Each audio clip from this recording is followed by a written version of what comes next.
Welcome to the second day of our conference. And today's agenda is as follows. In a few moments, Olga will start discussing her own journey. She is a non-tech founder without technical background to discuss her challenges and basically her journey. Then we'll have Anna, who will join us, and she'll discuss a career in EY, one of the big four consulting firms. Then we'll have Nikita, and Nikita's story is really interesting. It's quite complicated. So he will talk about everything he's been doing so far.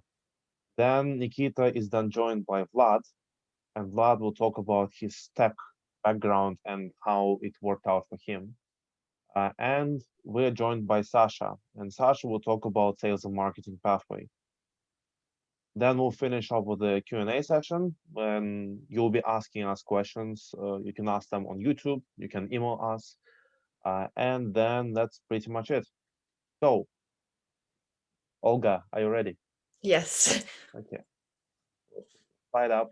So can you basically tell a little bit about yourself, a little bit about your academic and professional background, and what happened with your career journey? For sure. Firstly, I'd like to quickly side note apologize. My voice is a little off because I'm sick. Hopefully it's not COVID.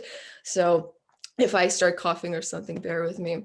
So hi everybody, my name is Olga Gavrilina, and today I'd like to speak to you, just as Fedor said, about my experiences with that whole journey and moving from tier 4 to tier 1. It was quite a challenging one. I'll tell you a little bit about myself first. I'm 24 years old. I'm from Russia, but I haven't lived there. I've lived abroad since I was 12, and here in London specifically for 6 years. Originally, I came here in 2014 to study English and communication at King's College. And then I moved on to do my master's in Brands Communication and Culture at Goldsmiths. And I graduated at the very, very end of 2018. And then I left back to Russia for about a year.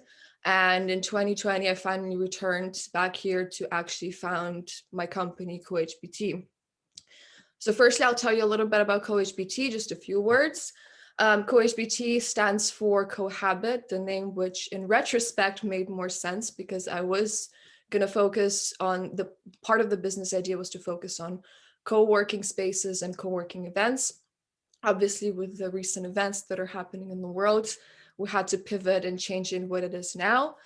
Now it's basically really like kind of like a freelance platform. That's like the easiest way I can describe it, that a lot of you may know, such as like Fiverr or Upwork, but with additional features. It compares favorably with the competition that we have in terms of the convenience and ease of use. And it will incorporate the best available services there are currently, especially taking into account like the mistakes, so to say, of our competitors.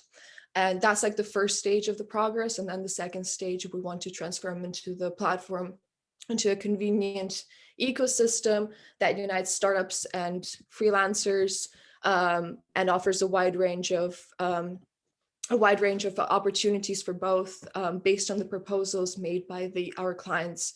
So we're co-creating it with them.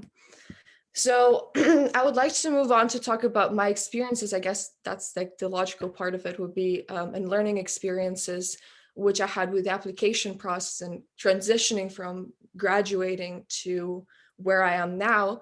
It was not a smooth or direct transition whatsoever, but I think it happened in the best way possible and was a blessing in disguise all along.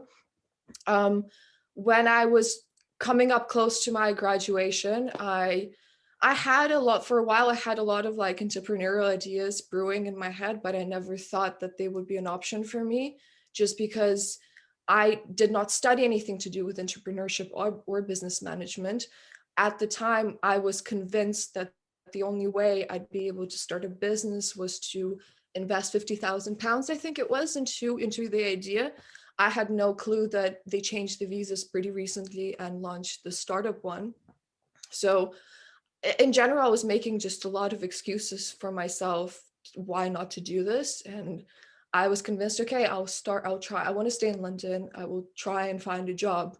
And in retrospect, I thought that I started very early, half a year before my graduation. but quickly realized that I should have started way, way, way earlier if I was really very serious about it. I mean, the whole process was kind of discouraging from the start, just because you'd find like a really cool job, and it's interesting to do, that you kind of fit the criteria, and then in small fine print it would say on those applications, oh, just for individuals who hold the permit to work in the UK. And then you get discouraged. I had quite a few interviews which I would go to, and everything would be going great, and then I'd mention my visa situation and they would quickly get discouraged as well. So basically what happened, my visa ran out and I had to go back home, and I realized, well, I'm in a position where I don't know what to do. And then luckily the stars brought us together, actually, Fedor, and you've mentioned to me for the first time the whole startup situation, the whole startup visa, and really encouraged me to like look into it and apply. And at that point, I think I was like, oh, there's nothing to lose. I don't have anything to lose. I will try it. My biggest challenge there was that I had no idea how to even structure a business plan and to fit the criteria that the startup visa wants you to adhere to. And also I was pressured for time because I wanted to apply as quickly as possible, and the deadlines were like drawing near. So I really kind of rushed my very first application process, kind of rushed it. And I didn't get so much feedback from my peers and anybody else regarding my idea, so it had a lot of loopholes now that I think back to it. And thank God I failed applying to both of the universities that didn't endorse it, even though I got passed through to the interview stage and the pitch stage of the process, which was so nerve-wracking because I didn't know how to pitch. I didn't have experience. I tried to be the best that I can, but obviously it didn't work out. And I'm so happy that it didn't, because first of all, I had that experience and I learned so many things on how to do it. And second of all, if that idea would have been endorsed, I would have been in a lot of trouble business-wise, because it just was not viable whatsoever. So then, thank God, thanks so much to the government professionals that really, you guys giving me so many amazing feedback and pointers on what to look at and what to focus on, and how to really research and what research to focus on in order to make the idea viable and really fit the criteria and really make it what they're looking for, and really just in general for my business, how to make it something that's going to last. I've taken that into account and I applied the second time, and the next time around I went back to King's College and I got endorsed, even though everything that could have possibly go wrong in the interview went wrong. I was late. I remember that. I was late. I was cut short for my time for my pitch and then for the follow-up questions. And I was like, well, this is it. I will not be endorsed. But then luckily I was endorsed. I was like, this is the best thing ever. I remember calling you. I was like, can you believe this? And yeah, but I was so happy and like that I had that experience of failing first. And that was such a huge learning and maturing process for me, just to go through it. And you will fail, you will fail, and that's the part of growing up and really maturing, especially in the business sense as well. You will not learn unless you fail or make a mistake, and that was something for me that I had to learn and overcome as well. And that it's always okay to try again. And when I look back at myself when I was graduating, I could really tell myself that maybe I shouldn't have stressed so much, and really taking the time to sit down with myself and figure out what I really, really want, and not necessarily what my parents wanted me to do, what my university wanted me to do, and to continue applying for jobs, even though that's not necessarily what I wanted. And to really sit down, because I wanted to do this. I wanted to start my business all along. It's just, I was making a lot of excuses to myself. So that was the whole process of me applying. I'd like to talk a little bit more, I guess, about my challenges that I had so far with CoHBT, because obviously there are a few. Being a young entrepreneur and all. I mean, the biggest one was, and still is the whole COVID situation. And my biggest challenge was to adapt and to become adaptive to the whole situation and to the force majors that can happen at any point that you can or cannot predict. And obviously I kind of got back into the country with my visa in time. So I was able to stay here and to meet with my mentor and to start, getting to know her and set up my company with the company's house here.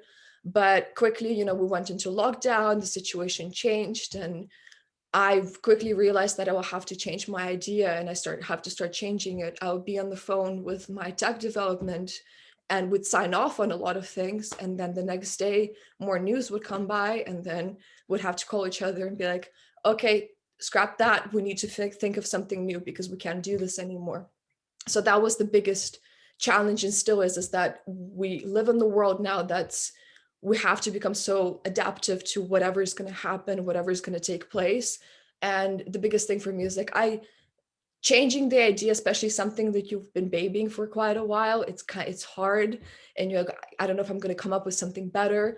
But that was the biggest thing, is that for me, like the biggest learning outcome is that you have to be prepared, and you have to know that these things will come about, and the only thing you can do is be prepared for them and change your outlook on the situation, because a lot of things you won't be able to change. Like, nobody predicted the worldwide pandemic, but here we are. So that was the biggest challenge for me. And obviously just having patience with all of the processes taking much longer, even as simple as opening a business bank account. It would take months, when in reality it should take like a couple of weeks. So yeah, it's just having patience and learning how to work from home. And I'm the person who's used to more like going out and talking to people and kind of doing it like this. And now you have to work from home, and you have to start a business from home, which I think is quite a difficult task. So I think, yeah, so far for me with CoHBT, that was the biggest challenge and learning outcome. One thing that, with going back to the immigration issue, my biggest challenge right now that I have, and I think this is probably going to be going on for another year or so, is finishing everything that I want to do in the amount of time that I have on this visa, bearing in mind that it's 2 years long. It seems like it's a while, but then, with everything going on and us being in lockdown, you realize, oh no, it's actually much shorter than it is. And then, realizing that I'm quite behind the schedule that I originally created for myself with the company development, I'm far behind because, and that's not really dependent on me so much.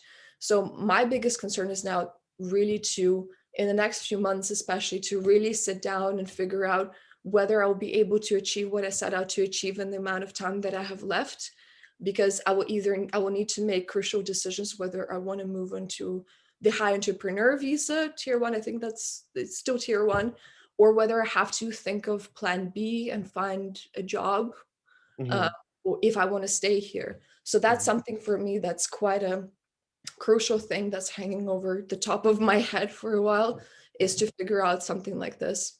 Olga, thank you so much for sharing this. If you can go back to the time when you were just a student, what words of advice would you tell yourself? Imagine yourself during the final year of your studies, what would you tell yourself, knowing the journey you've passed through? What would be? I think the most important is definitely, yes, sit down with yourself and think through what you really want to do. And I think the most important one is that no matter how early you think you're starting to think about those things, for me it was too late. So the earlier you start thinking, even if it seems too early, that's probably the right time to really, if you're setting out to go about and jump onto another visa category or try to stay in the UK. I thought that it was going to be a much easier process, but I think with the recent visa developments, it really became quite harder. And with the whole Brexit situation and with a lot of political situations going on, for me it was really take the time with it, and mostly like in yourself, figure out what you really want and follow that path. Because spreading yourself thin and just going on about a lot of things, you will just waste a lot of time. But yeah, don't stress yourself out. Just start as early as you can and just follow that and just reflect. Just don't stress out. For me, that was the biggest thing, because I would stress out or I'd be like, it's okay. I still have time. And then it wasn't enough time. And then the immigration service was like, thank you for your time in this country. Goodbye. Yeah. Yeah. Can you also think about when you started to think about running your own business? So when you were back in the final year of studies, what kind of thought you had about your future?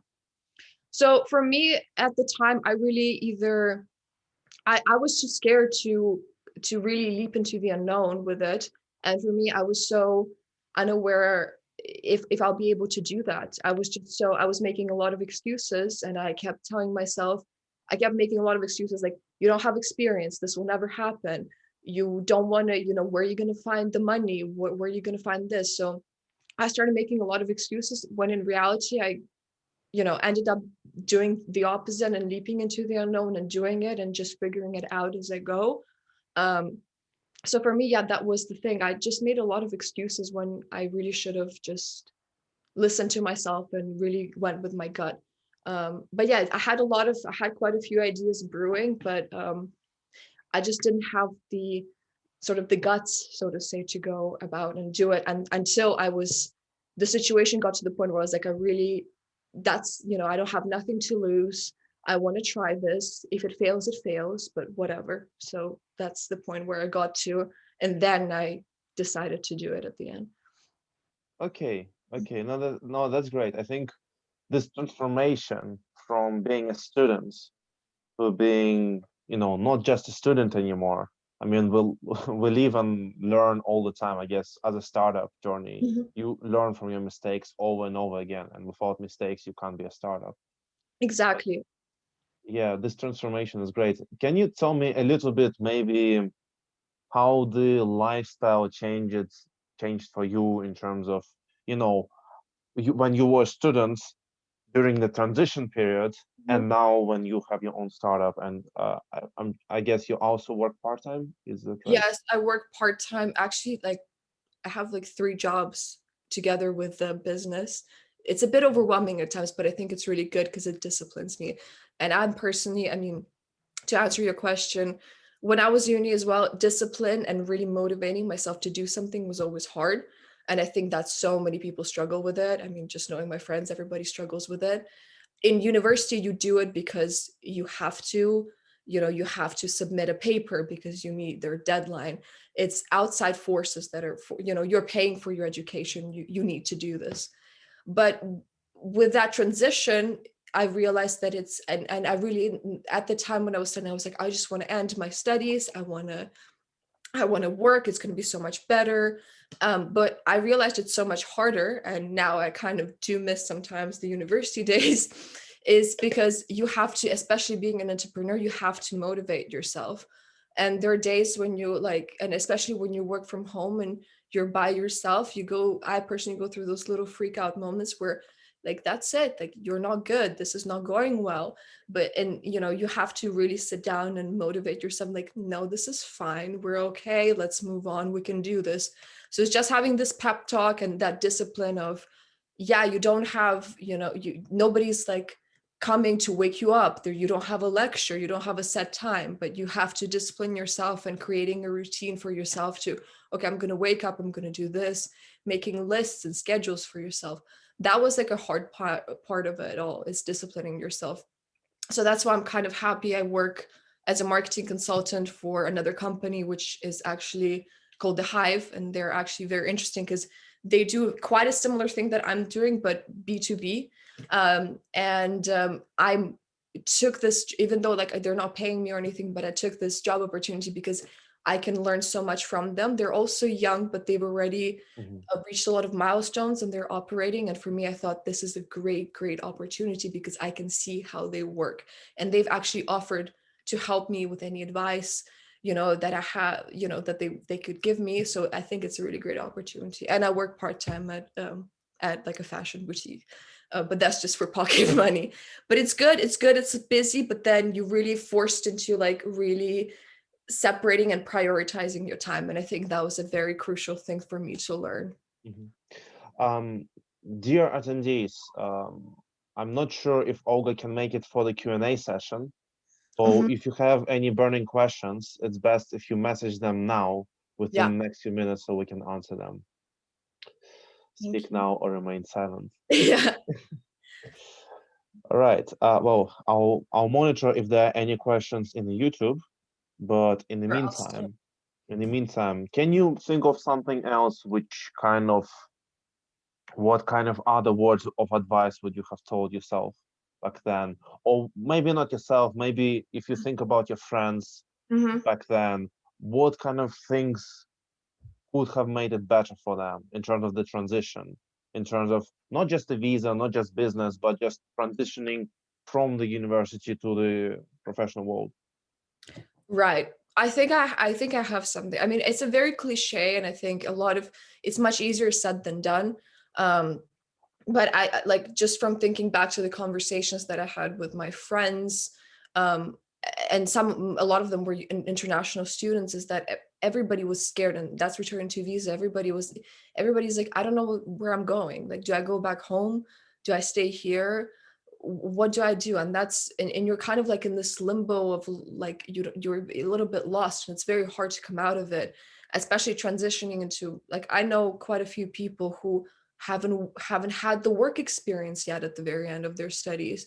So for them it's even harder because they're definitely going to the unknown, and they're so unprepared for anything that's happening, because it's actually very, very different to studying, and it's a vastly different craft, so to say. But as like I remember how we progressed and how quickly things changed for everybody, but it was pretty much a smooth transition for quite a few people. And some people had to move away, but they were okay with it. Some people then came back and they're okay with it. But it's just everybody, I feel like everybody freaks out right before, just because you're really going to the unknown. And I think it's right to freak out, and I think it's okay. I think everybody should do that, because there's no way around it. You are going to the unknown, you are growing up, you are transitioning, it's scary. But just biggest advice I think for everybody is like, it's going to happen. Whatever is going to happen, it's going to happen. You can do things, if you know what you want to do, that's great. If you don't know, it's going to come anyways. But just keep on trying, keep on making even small steps, and thinking what you actually want to do. If you're not sure, then start with something and it will come about. Don't just sit there and wait for something to fall on you. You have to start doing something. And I think that was the important thing, and something will come about and you will know, okay, that's for me, that's not for me. Yeah, I absolutely agree with you. And thinking back on my university days, I discovered my passions through action. So when I actually did something. Yeah. We have a few questions. No, we have one question. One question, it says, we got it through the email. Did you need business background and business skills to get a startup visa? No. And that was very surprising to me as well. When you apply, and part of the application process, because you go through the unis that you went to, that's like the easiest way to kind of go about it. There are not a lot of endorsing bodies that accept, like universities that accept students that didn't go to their university. So it's quite hard to do that. But they will ask you what you've studied and what years and stuff. So they're very, very aware of what you did. And so, yeah, I think one of the questions that was asked to me to one of the interviews is, what can I actually bring to the table? And you have to work around it. And I said, okay, I have experience in like branding and marketing, and that's what I'm sure of. But some other things that, I'm not good at or don't have any idea, either I will learn them or I will pay somebody, like such as legal advice, something like this. You kind of have to work around it and, say, okay, my strengths are this, I will learn how to do this like that. So as far as you explain yourself and you really make valid points and bring evidence of like what are your strengths are, this wasn't, you don't really have to have a background in this, because they're also aware that you're starting out and they're there to guide you. So it's not like you're going to be by yourself. That's the cool thing about having a university endorse you, is that you have a mentor, and they actually do mentor you. They give you, they try to get you into workshops, they try to get you into accelerators, they speak with you. So they will teach you along the way as well, because everybody knows that, you're young, you're starting out, you don't necessarily know what you're doing. Olga, thank you very much for your time. We Thanks. all wish you to get better. We actually have a few participants saying, I would just like to wish Olga to get better soon. Oh, thanks so much. I hope so too. I hope it's not COVID, but yeah, I feel better. I feel better already. Thank you guys so much for listening to my little story. Thank you, Olga. Right. Thanks so much. Anna, are you here? Bye bye. Yes, I am here. Can you hear me well? Great. Yes, you are very clear. So this is Anna. We actually studied together back at university. So can you tell a little bit about your education and transition to the career and basically consulting, and just we'll take it from there. Yeah, absolutely. Thanks, Fedor. Just want to say thank you so much for inviting me today to speak. I think it's excellent to kind of share my experience, because hopefully it's going to be helpful to some students who would like to get into consulting on a tier 2 visa. So a little bit about myself. So I was born in Kyrgyzstan, spent a couple of years in Russia, and I always knew that I wanted to study abroad, especially in the UK. I think it's an excellent country. And to be completely honest with you, when I started my university journey doing foundation degree at St. Andrews, I had no idea what consulting is. I never heard of Big 4 before. So I think you're already a couple steps ahead of me because you attended this conference. So that's actually excellent. And you have quite, you know, I think it's excellent. So at university, I did a bachelor's in management, and also did some international relations and psychology as my minor. And at kind of first year, I didn't really get involved in any societies. I was just kind of, the university life was kind of difficult in itself, adjusting to new language, new reality. And in my second year, I actually realized, okay, so now this is actually time for me to figure out what I want to do with my life, what I do want to do with my career. And that was really the time for me to sort of test out different career paths and kind of find my passion in a way, because university is such a safe zone where you can try many different things, and no one is going to say, oh, you're doing this bad, or you're doing this in the wrong way. So I joined Management Society in St. Andrews, and it was very, I just joined in a very general member, and I thought, okay, I want to make a difference here.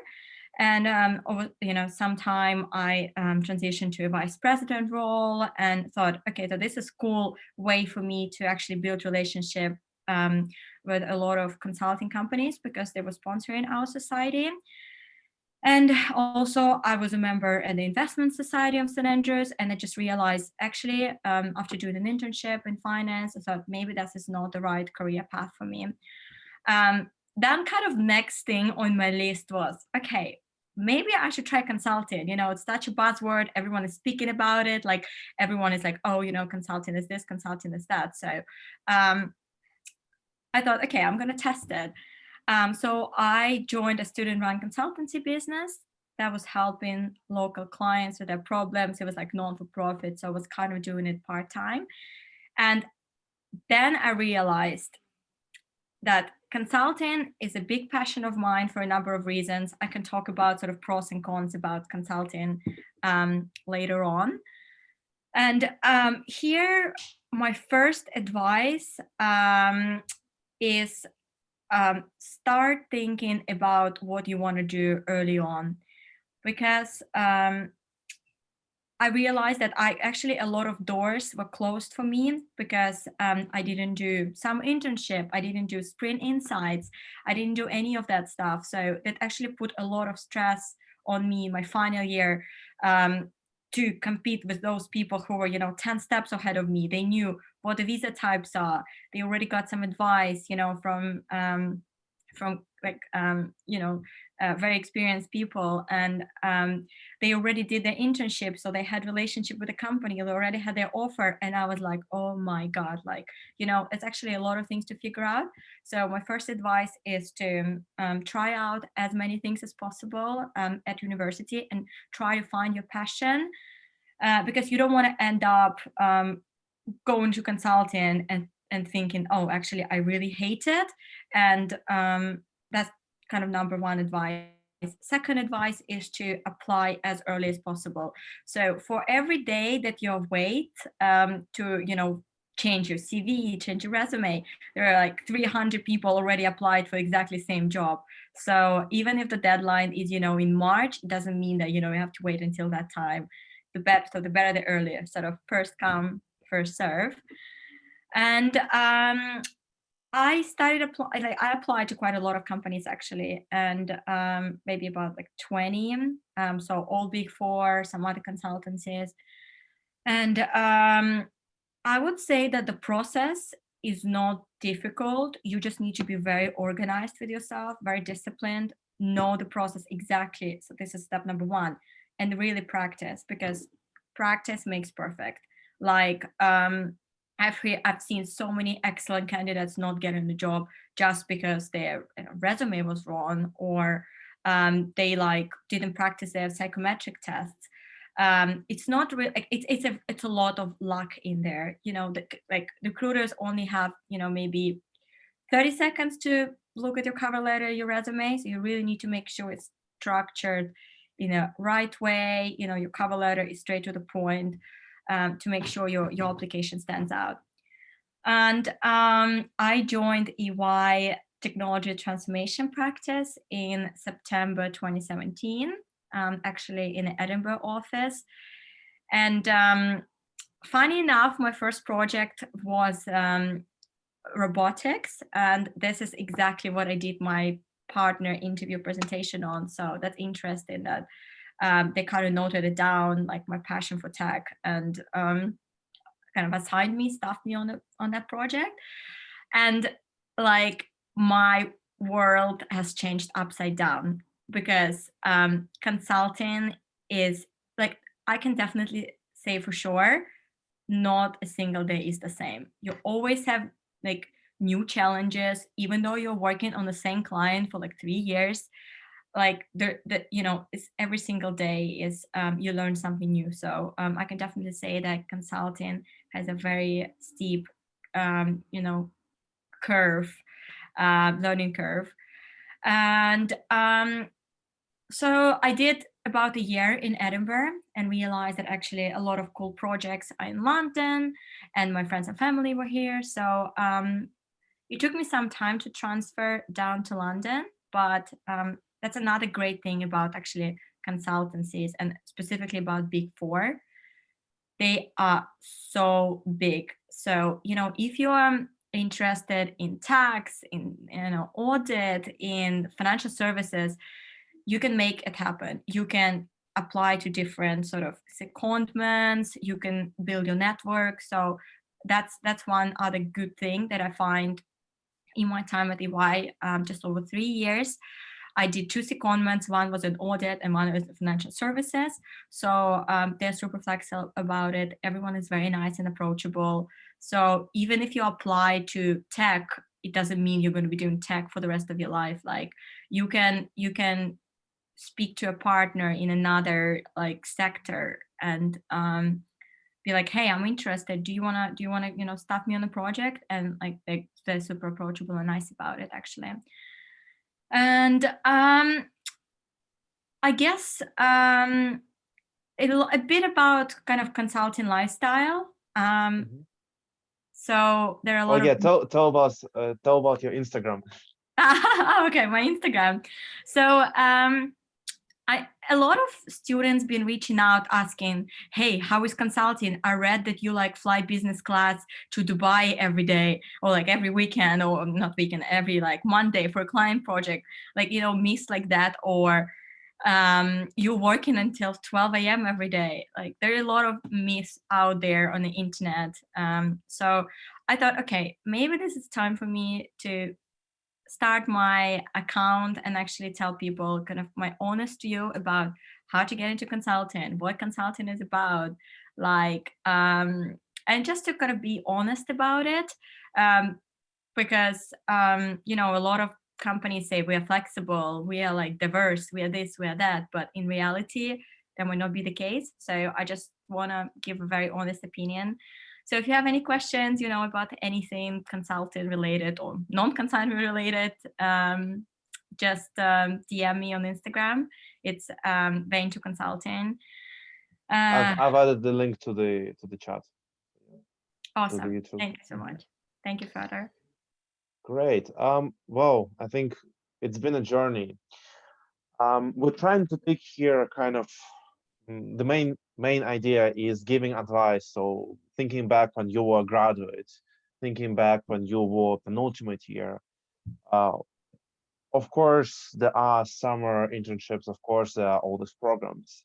What else could you tell? Maybe some kind of skills to develop, knowledge to read. I don't know. What's the key to success from your perspective? Absolutely. So I think first couple years in consulting are all about building soft skills. So, no one cares if you're great in math, unless you're applying to like specific roles.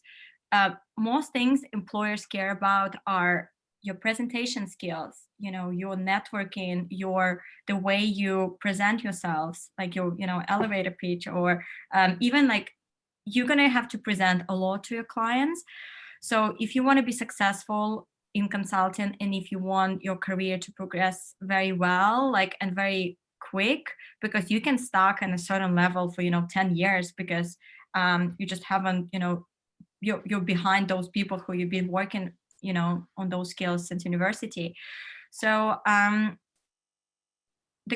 think working on soft skills, presentation, try to take every opportunity you have, whether it's university, society, or it could be anything really, just to get out of your comfort zone and do things that you feel uncomfortable to do, because I'm challenging myself every single day in my job. I don't know about certain subject, I come home, I read about it, and to make sure I can actually talk about this with my clients. So I think focusing on soft skills is very, very important. Another thing is to speak with people from different companies. If you reach out to someone on LinkedIn who, let's say, works at Deloitte, and you really want to work at Deloitte, just reach out. If you reach out to 10 people, I guarantee one person is going to reply back, and you can schedule a quick chat. Hey, I want to do this. Can we talk about it? Can you give me a bit of an overview?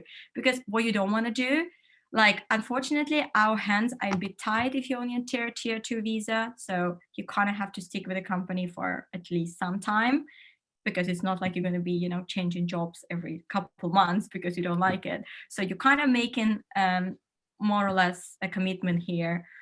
And you don't want to end up in a company, if you really value your personal time, you don't want to work 70, 100 hours a week on something that you don't enjoy doing. So just reach out to people.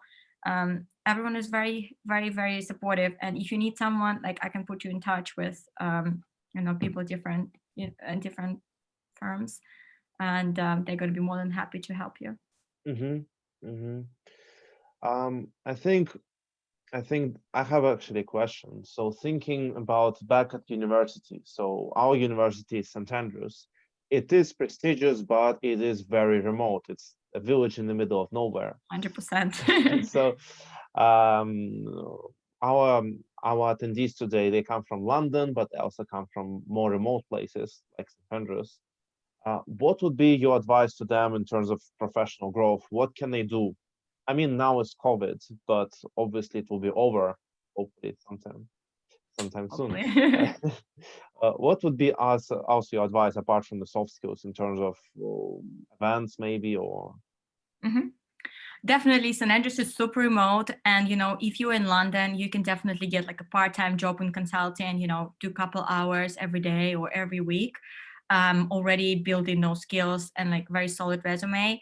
If you're in a remote place, so all employers now really value your entrepreneurial sort of qualities, entrepreneurial spirit. You don't have to start up, a next unicorn, just really sort of try and just really sort of try and build your it could be something very small, maybe you want like selling. Oh, can you remind us? You've done this enterprise module, didn't you? Yeah, I So did. so what was your project? My project was actually, it was selling team, which didn't go really well. Like, obviously, we didn't do our market research well. Like, there were already so many, brands that selling tea, so we didn't really have any like unique selling point. But a lot of students, in my group did some really cool. Like, one guy started a DJ company, so they were organizing those like really cool parties for students.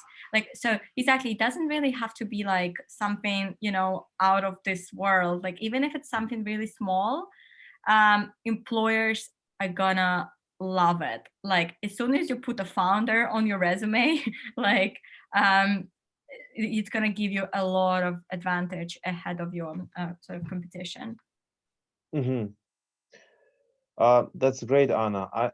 We have one question from email, and the person is asking, can you tell a little bit about the university societies, and did they help you get your job later? I would say 100%. Like, because then it's very kind of difficult to demonstrate, at university, that you have leadership skills, that you're great at time management, because ultimately, being in the committee of some society is quite a big commitment. So you need to handle your home, your coursework, you need to handle multiple different things like at the same time. So like putting something tangible on your resume that you can sort of quantify means so much. You don't just want to say, I'm an organized, motivated individual with like great time management skills. Like, okay, like, so what, you need to show, at my time at university, I organized 10 events with, 5,000 attendees and brought that much revenue, or, whatever it can be. So you really need to make sure that you don't just like kind of put these buzzwords out there without any evidence. So I would say societies are a great way to explore your own passion and to build those soft skills that I was talking about earlier, and to make sure that your resume actually kind of conveys the right message, and employers love that. And one thing as well, like, if there's no, like, I know a lot of universities in in the UK have a lot of societies. I mean, some have more, some have less. If there is no society, if like, do you want to join? Or let's say you're interested in like venture capital. Is there no society for venture capital? You can always create your Start own. one, yeah. Like, companies are gonna love that so much. You're actually making it's really cool. Like, I wish I've done something like that in my own days. So yeah. That's great. I think we have one more question, and then we will go on to see Nikita, who is trying to log in right now. So the question is, why? Okay, I guess it was because we used to talk about it back yesterday. Why did you apply only to the big companies? That was another myth that actually I learned, like, that speaking with you, I realized that it's not just big companies sponsor visas. Like, that was a big shock for me, because I was so focused. I was like, I'm only applying to Big4. They're the only ones who sponsor visas. Like, I can't do anything, about it. So I think, I've been only applying to big companies. Really, I didn't like even look in any boutiques, like nothing like that. So what was that? What was the question? Could you repeat again? So why did you not apply for this? Like, why did you apply only for the big firms? I simply didn't know. Like, there was no one like you available to to kind of tell me, because those documents are so long. Who sponsors what? Like, when? When do you? What do you need to do? Like, I simply had no idea. So I think it's just kind of lack of knowledge, really, and complexity of the immigration system. Mm-hmm. Can you tell a little bit about your career journey onwards? Obviously, kind of more long term. So, what kind of things did you discover while you were doing consulting? What kind of new passions maybe you unfolded? What kind of new industries you are more interested in lately? Yes, very, very good question. There are a lot of great exit opportunities in consulting. So you can go into the industry. So let's say you work for, oil and gas client or financial services. You can go work, I don't know, in a bank because you build a great relationship with a client and they just simply ask you to do it. But actually, like, I know a lot of people who did that. So let's say you work for someone and then they ask you to join. So I think my passion, I work for a lot of different projects like energy, infrastructure, like public services, a lot of different ones.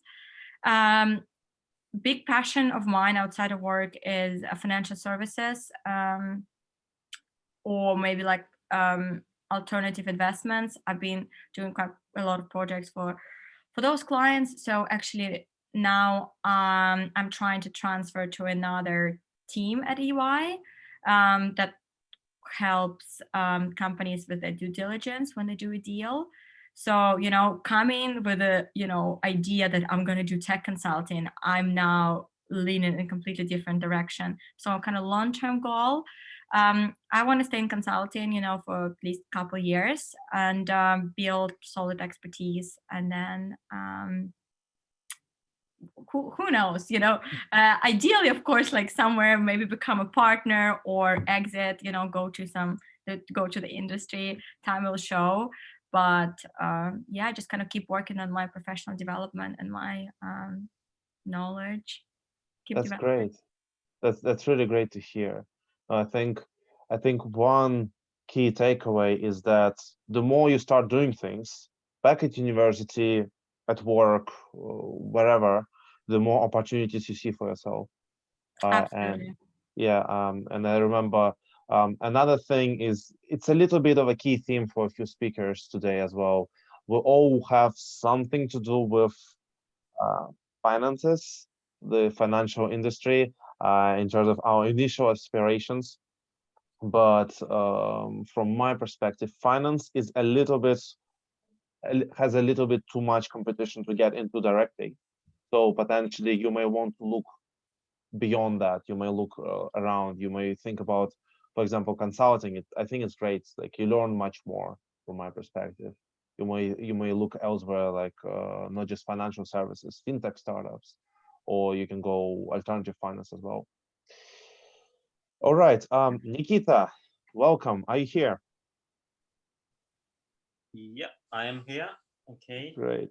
Anna, thank you very much for your great pitch. It was just, yeah, made me refresh all my memories back from university. Thank you so much, and good luck to everyone who is applying. Great. So we've got Nikita.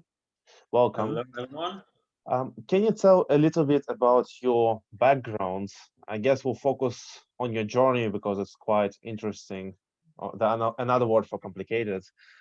So can you tell a little bit about your education, your journey? What did you do at each step? Why did you do it? Okay, yeah, sure. So basically, I'm originally from a town called Saratov in Russia. So I finished high school, all 11 years in Russian education system before starting my levels in the UK. So I've done it in Cardiff Sixth Form College. And then I did economics, so Bachelor of Economics at the University of Warwick. After which, on my last year, we had a startup idea. I guess I'll talk about it slightly later. Yeah. So when we decided to pitch it to our university, and we got something called a graduate entrepreneurship visa, which I believe no longer exists. So it's now It's a startup now. a startup now. Mm-hmm. So and yeah, so out of this 12 months. So it was only for 12 months because that's I believe that was the Warwick policy back then to do 12 plus 12 months, and so we've tried we kind of failed. We tried again, we failed, and then I decided to go and work for 6 months in a small investment bank. After which we gave it another try, and then we kind of completely shut it down last Christmas. So kind of Christmas 2019 to 2020. After which, because I haven't really had a plan, and I'm not a big believer in going through a standard route of doing 200 interviews. I mean, like probably because of my entrepreneurship like kind of nature as well. So I'm kind of so kind of don't really like to do things in a normal way. I've just basically networked my way into a company which does educational consultancy, and so I've just convinced them to make me a tier 5 visa. That is because they actually wanted to give me tier 2, but we spoke with the director that it will be cheaper for them and for me and easier for everyone if they will give me tier 5 up until March 2021, because then in January 2021 the rules will change, and basically then I'll switch to a tier 2 at the start of the year. So that's kind of our temporary solution, because it's just simply cheaper for the company and a part of the role. So I'm doing educational consultancy for high net worth clients. So I have a client book of around 12 families, mainly Russian speakers who want to educate their children at different ages, from nurseries down to PhD level. So in UK, US, Europe, different places, but we do so we do things like all in one package. So you come to us, you pay us quite high fees. So they're starting from 10,000 pounds for the family, for the support, and then we will have it's an international company called Carfax Education, and so we have things from actual physical college in Oxford, where kids can get extra tuition, down to people in 7 countries of the world who can help families on the ground. We also help with student visas. So with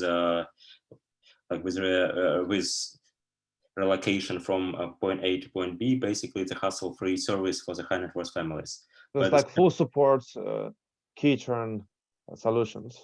Yeah, exactly. So and the second part of my role is I'm also doing a bit of business development, because that was a part of the deal which I which I struck with my company, that I will be engaged kind of directly with the director and helping him with kind of optimizing the process, because that's what my company, so my startup was also doing. So we're so kind of going back to what actually was happening in 2019. I was just meeting different British businesses, and so like coming sometimes even to their home, because some of them, for example, I know a CBD shop, it will actually be run from house, and people will be selling it on Amazon, on different platforms, on their own website, and usually they know their product, but they have no clue about any kind of optimization, what their KPIs are, what they should do, etc. And so I had a partner who was also experienced in consultancy. Well, I had experience in working in investment bank, and I had like around 4 or 5 internships before.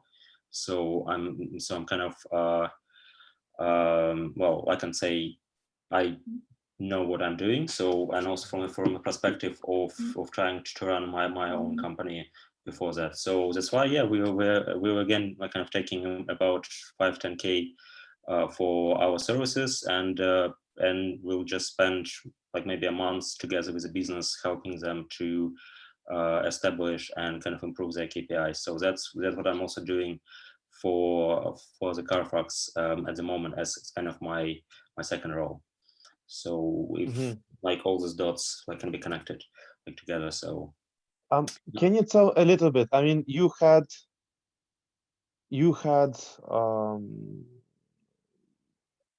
bachelor's in economics. Then you started your own business. Then you started working in educational consulting, and you also consulting in finance. How does it work? Oh, I mean, it's like, what's the secret? What's the end goal or something? I'm not sure if we actually have any students like kind of listening to this webinar, but I mean, well, my clients now also kind of ask me this question sometimes. Well, like first of all, I think it's important to get really a fundamental degree. So things like economics, mathematics, even like kind of physics and stuff. So it's actually really it doesn't give you any practical skills like whatsoever. So I mean, well, but it's very important to get a good degree, because that's actually kind of, well, it just develops your critical thinking and your brain, so that you can then do pretty much anything in your life. So it's always good to go tough on yourself in terms of learning and studying. And then I've kind of always had, so on top of, well, doing economics, which is at Warwick is pretty abstract. So I was kind of fascinated with finance, and I established even a small, well, society at Warwick where I mean, I managed to invite, I don't know if anyone in finance here. So like Resin Baum and Pearl. So they're authors of the investment banking handbook. So who are like quite famous like guys in the financial world. So they wrote some really good guides. So I mean, I've kind of started self-learning finance myself out of curiosity, and that led me to actually hitting a few internships in like after my second year. But then because I was, well, I don't know, unlucky or something, or maybe because actually my true my true kind of more entrepreneurial nature like kind of kicked in, so that I decided to do a business at the end. But basically, yeah, I didn't manage to score any job offer at the end of my third year. As I said, probably because I haven't been really trying a lot. So I've sent like 20 applications or 30, and then well, it's quite statistically normal to get rejected from like most of them. I had a few interviews, but then it was kind of the deciding moment where like I met a friend, and then we had this business idea, and then around the same time I've heard about the entrepreneurship visa, and it kind of all kicked in. I decided, okay, so let's crew another 400 hours of applications and rejects. I mean, it's a numbers game. If you want to get there, then you send 2,000 applications, and then you'll definitely get to one of the big companies. So, but I decided to go the other route and kind of spend this time on developing our startup back at the final year. And yeah, I mean, I guess the fact that we've been like kind of so the startup idea was a behavioral platform which analyzes data on students while they're learning. In simple terms, if you do something on Coursera, for example, then you actually produce lots of behavioral data points on your way, and currently they're not used by, well, almost any providers. And the idea was when you say you do machine learning course on, yeah, on, I don't know, on Coursera, yeah, so let's give the same example.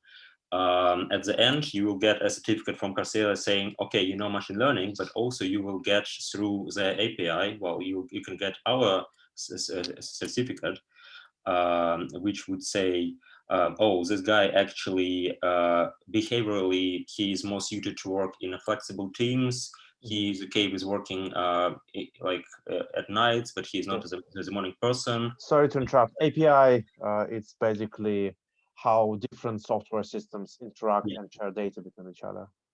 Please continue.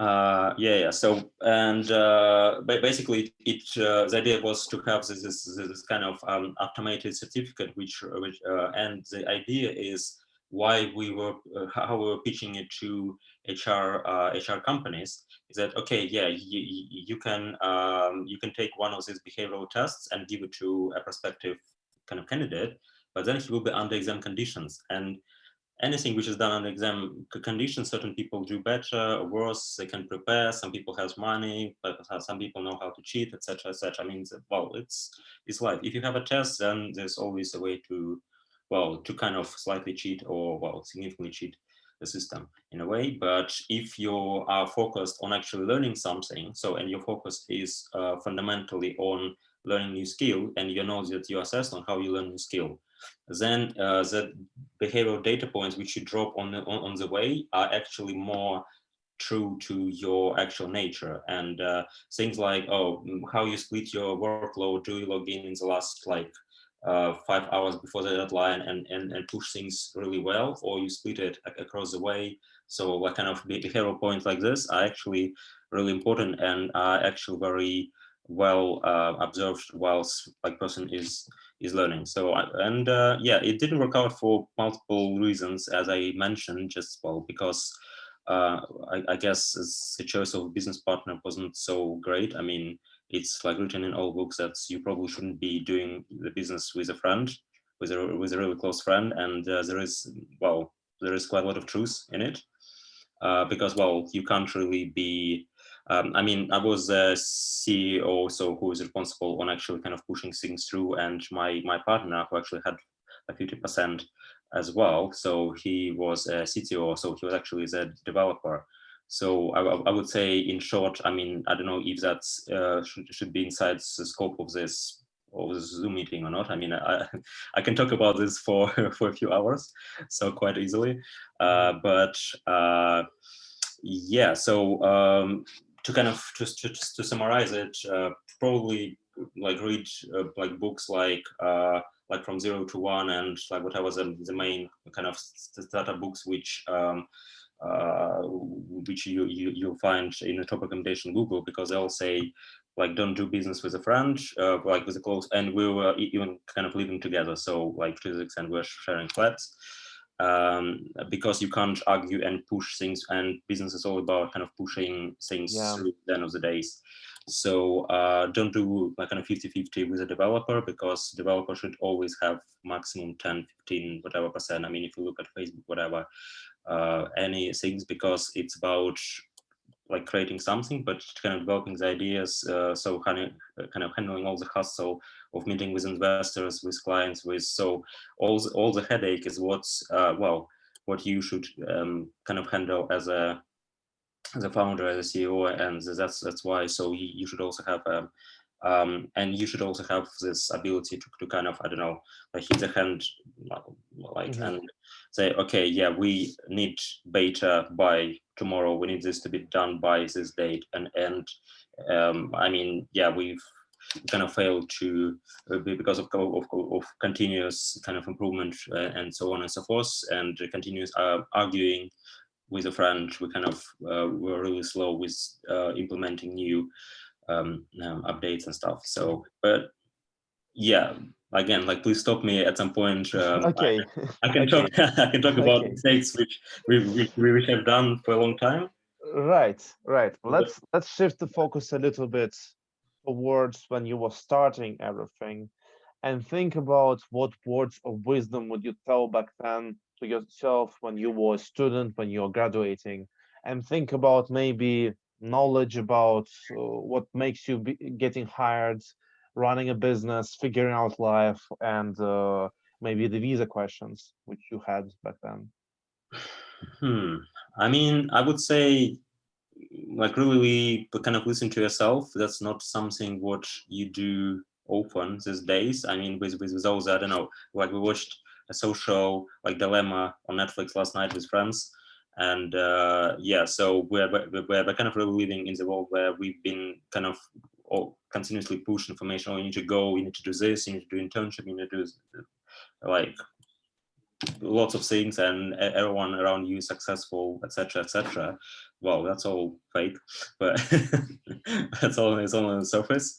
Yeah, I mean, that's actually a conversation I've had with a friend of mine back at the start of the third year of uni. So as I mentioned, the breaking point when I sent a few applications, I got a few interviews, but didn't really get a job. And then I kind of, well, estimated how many efforts I need to put in for the next 4 months to actually yield a job. And I think with my credentials back then, I would have got a job. I mean, to be honest, maybe not in a super top tier bank, but in the normal bank. I mean, well, as I did like later on, like kind of 8 months ago. So I probably, I would say quite confidently that I would probably like get like something quite okay after Warwick. But when we had this coffee with a friend of mine, he really asked me this question: what do you really want? And my straightforward answer back then was, well, I want to fucking try the startup. And I knew that I wouldn't be kind of like satisfied as a person unless I actually try something. So and I would be always thinking about it. Oh, you know, like it's yeah, I don't know what the age like group we were having here, but it's basically, you know, it's I like to make comparisons with, let's say, with dates. So like, you know, if you saw someone and then thinking, oh, okay, yeah, I should have invited her for a date or something. So this the same thought will always be in your mind, and it's really annoying but when you have it. And if you have something like this and you have an idea which you want to try, obviously, like, don't do stupid things. And that's why actually it's very good that startup visa now a little bit harder to get, because I believe it's a quite subjective test of your business idea at the end of the day. So all the restrictions are for good reason, so that like you don't do something a little bit stupid and why kind of waste everyone's time and money. So if you have an idea, so like give it a try. Well, it's very likely that you fail, because it's still 8 out of 10 young companies fail. I mean, I'm in this 8 out of 10. So I thought it's 95%.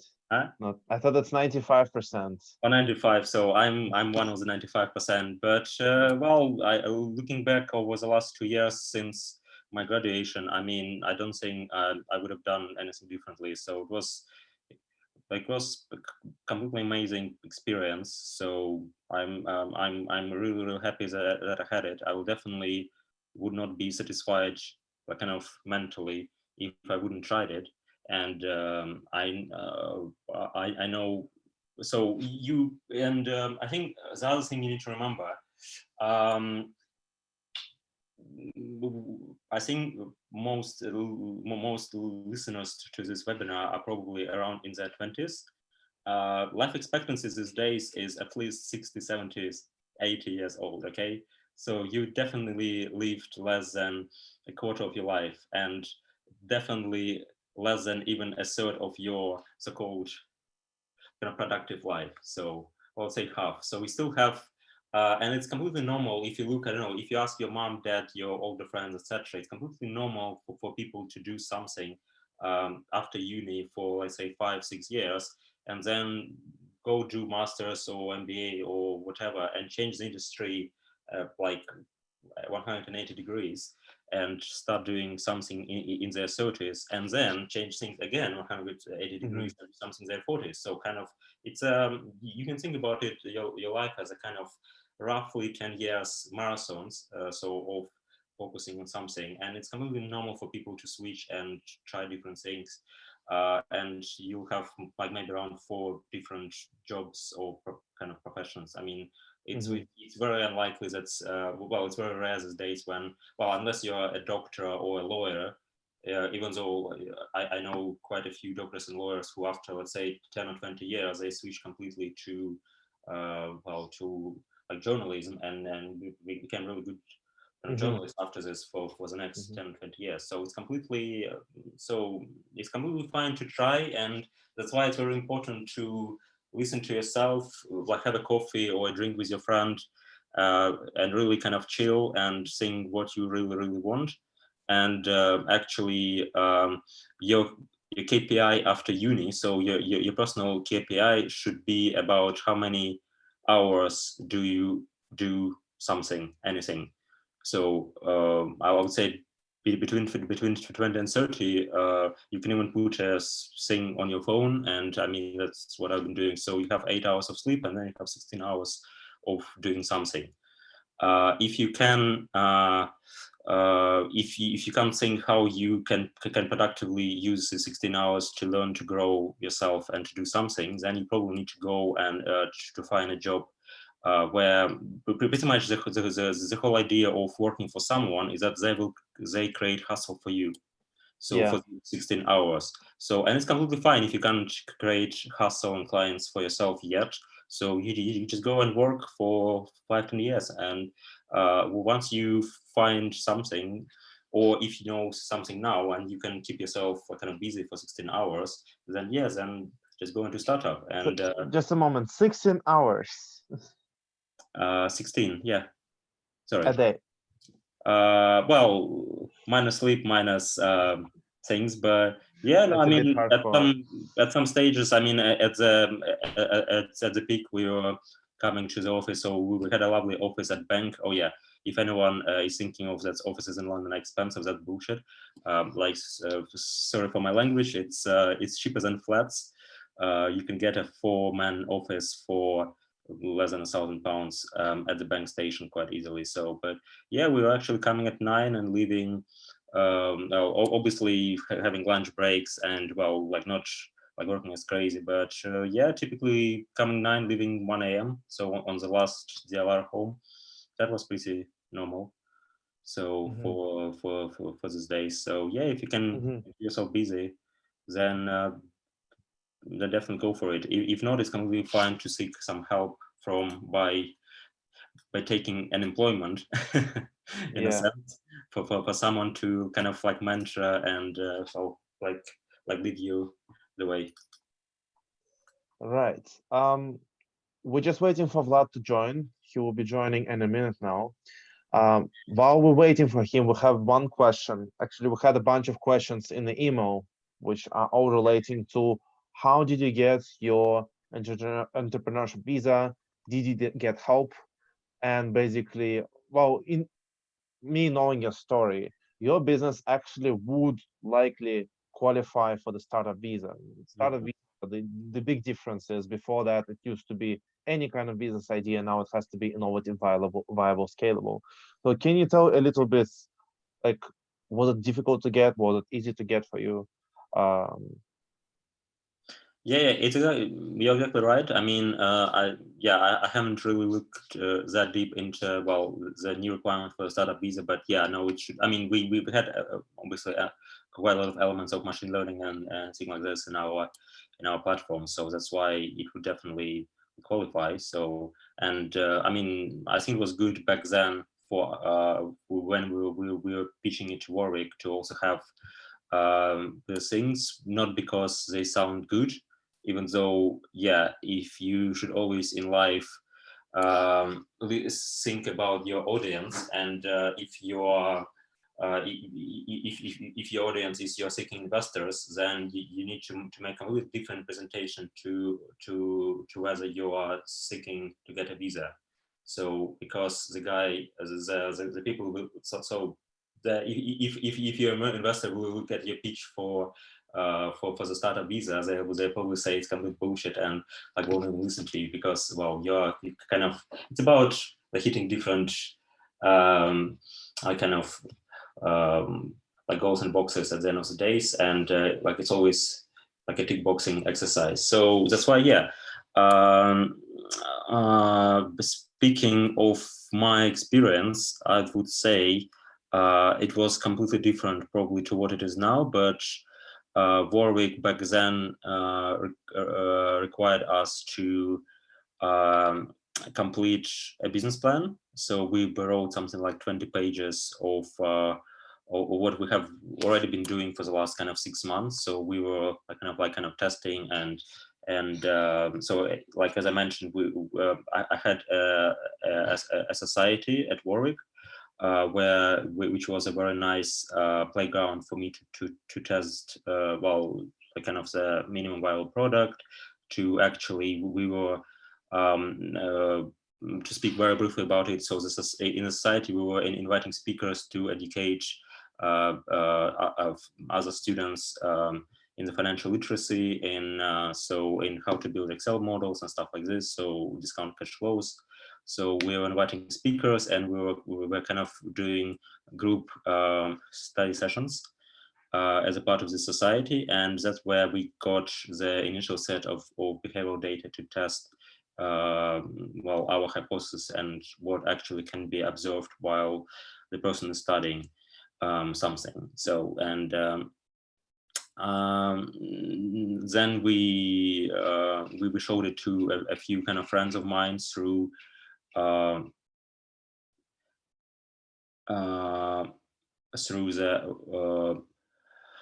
oh, can you hear me? Yeah.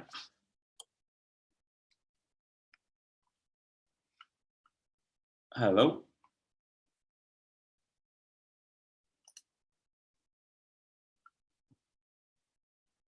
Okay, I hope you can hear me, because I think it's just dropped a second ago. So, okay, I'll just continue. And yeah, basically, we've managed to collect some initial feedback, like show it to a few friends whom I know in the industry, and basically put it all together in the business plan, which we pitched to Warwick, which we first sent to Warwick, and then they invited us for the second step, which was to do a live pitch to a panel, and then the panel approved us actually on the same day, and yeah, and then we just got our visa. So kind of straight away, but as I always say, even at Warwick, the process has changed a lot since then. So I believe you need to do now a video pitch, and especially because of the COVID, then you probably need to do, I guess, a Skype interview or something. So it's getting more and more complicated each year. So, but just I kind of read it, always think about it, and I mean, any meeting in your life has a kickboxing exercise. So if you need to tick certain boxes for the sake of getting a visa, then just kind of tailor your idea towards this. If you need to get an investor kind of convinced that, well, they should probably give you some money, then kind of tailor it towards his needs. If you're trying to reach to new clients, so kind of increase engagement, so kind of tailor it to their demand. So kind of try to be in their shoes. And yeah, and I think you will succeed. So that's kind of the fundamentals. And well, always speak to other people and kind of test any of your ideas. So it doesn't have to be your co-founder, like again, going back to my mistakes. So it shouldn't be your co-founder with a 50% stake. It can easily be your friend who probably should be, I mean, well, that's what you call a mentor. So who is probably older than you. So like works in the same industry where you're trying to get, who is probably 30, 40 years old with 15 years of experience. Yeah, and just run your ideas through him. And then, well, he'll probably immediately flag if there are any bullshit, and then you won't make these mistakes and will progress much faster. Nikita, thank you so much. I think Vlad just joined us. Vlad, can you hear? Can you hear? Oh, you need to unmute yourself. Sorry, guys. Can you hear me now? Great.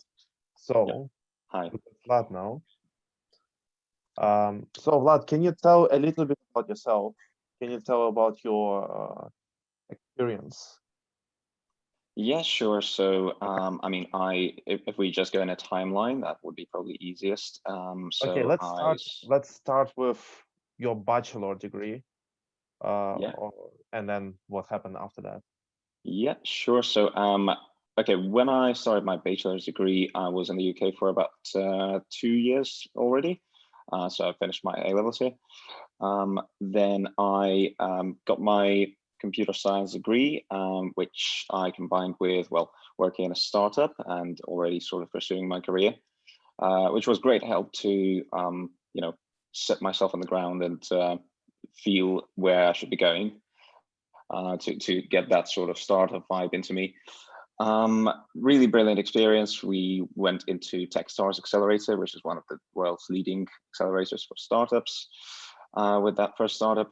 Then, so that particular company was in IT recruitment as well. So we built a platform for recruiting IT professionals across the UK, well, for companies such as BBC, Argus, and the other Skyscanner, etc. Then the next step was perhaps, well, by the end of second year of my university, I was already determined to sort of pursue something of my own. That's when I started my second company, and well, that's still running until today, and pays the bills, which is great. Not really actively running it anymore since I've moved on to a third startup since then.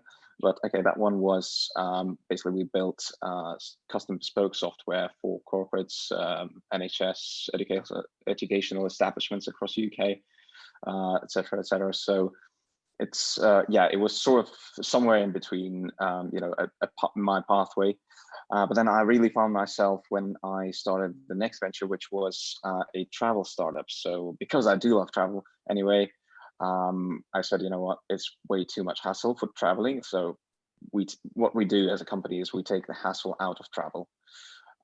What we mean is we pre-arrange everything and anything for the travelers, so you don't have to worry about where your Uber is meant to be taking you. They take you to the hotel. You don't have to know where the hotel is. The whole journey is pre-built. Everything is just managed for you. You just have to sit back and relax. Yeah. But then COVID. Sorry? COVID? Yeah, but then COVID happened. So we are actually in private beta stage, but we never rolled it out to the public. And right now is not the best time for that, trust me. So yeah, we'll have to wait out. So in the meantime, yeah, that's another step in my career. So to say, I've actually started contracting as a software contractor for large corporates as well in the meantime. So that has gone very well, even during COVID, which is, well, many people are very much struggling to get a job right now. But yeah, contracting market has been bad. I mean, I know a few people who have not found a contract for like 3-4 months now. They're just burning through the savings. But for me, it worked out, I guess. So it's something I could recommend to anyone, obviously considering sort of any contracting and okay, be mindful. Position. Be mindful that our listeners are on Tier 4 student visas. So yes, okay, in that case they would be limited. Yeah, they can't do that. So my current situation is I'm on a Tier 1 entrepreneur visa, which unfortunately for many people has closed. There's still a way to still get it if you hold a graduate entrepreneur visa. However, yeah, right now it's being replaced with the startup and innovator routes, which are, well, seemingly they're great. The only problem that they would be, well, forcing you to work only on one project on one company. And that's still great to come here and do business, which is what my actual target is. Don't get me wrong, but yeah, it's a bit more forced right now with the new visas. Yeah. Vlad, if you think back to your university days and back to kind of challenges you faced, I remember we had a bunch of conversations about employment back then, when you were thinking about finding a job. Can you tell how was it like? And then also, what would your advice be to yourself, knowing the path you've been through? What would you tell yourself kind of to do instead? Yeah, so one major takeaway I would say would be, don't ever put off the search for a job or whatever position you're looking for to later in the end of your last year of university. Don't ever do that. That is shooting yourself in the foot. Honestly, that's what I've done. That's why I've basically, yeah, I've lost that chance of getting myself set up at a job here while still being here. So, you know, I only started actually properly looking in the last 3 months of my visa, and that obviously didn't quite happen. at the time, so when I was in university, I never saw myself like working for a company. I've always been sort of, my own person, but still I didn't mind working for a bit at a company.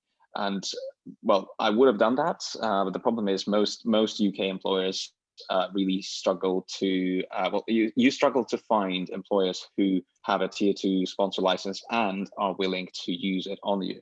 So even the ones that do have the license, they would usually just stick to the fact that we will keep it and we'll only sponsor a few very good candidates who have like 10 years of experience, etc., etc. So my case was already sort of better than most people's because, like I said, in my first year, the position that I took in my first year, it was sort of equivalent to mid-senior or to senior position, which means you have to have about 4 to 6 years of experience. That was in my first year. So that sort of saved me. That meant the companies were still listening to me. But even then, I really struggled to find one that would sponsor the visa. Yeah, so that's the story. And then, well, I discovered the route of tier 1 entrepreneur, which worked out finally after many months. But yeah. Another option to consider is the talent visa, which is also a great option, to be honest. It is the best visa if you can get it.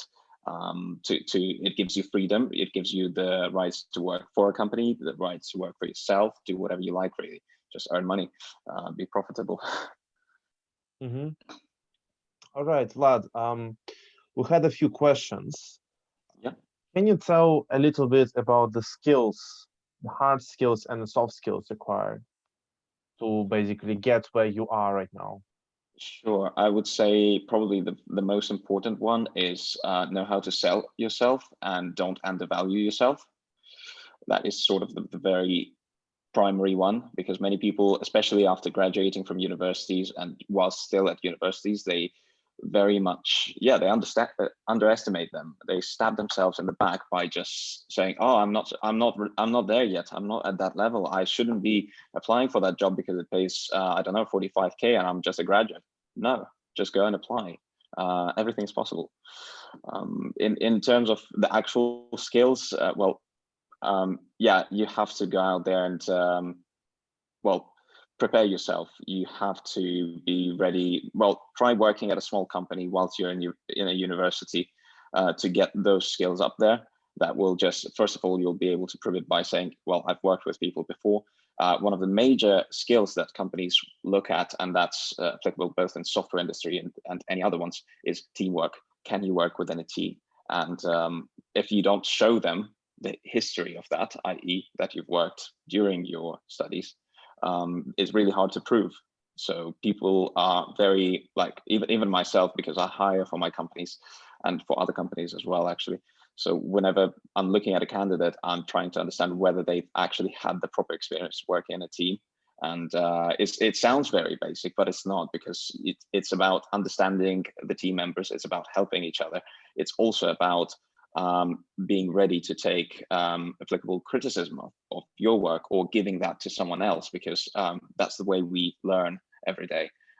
If you don't learn, you don't progress, and that's kind of, useless. Yeah. Okay. I think unless we have any more questions, we'll move on to Sasha. Sasha, are you here? Hi, yes, I'm here. Great. Vlad, thank you very much. I guess if any of you have questions, think about them and then we'll discuss them in the Q&A session.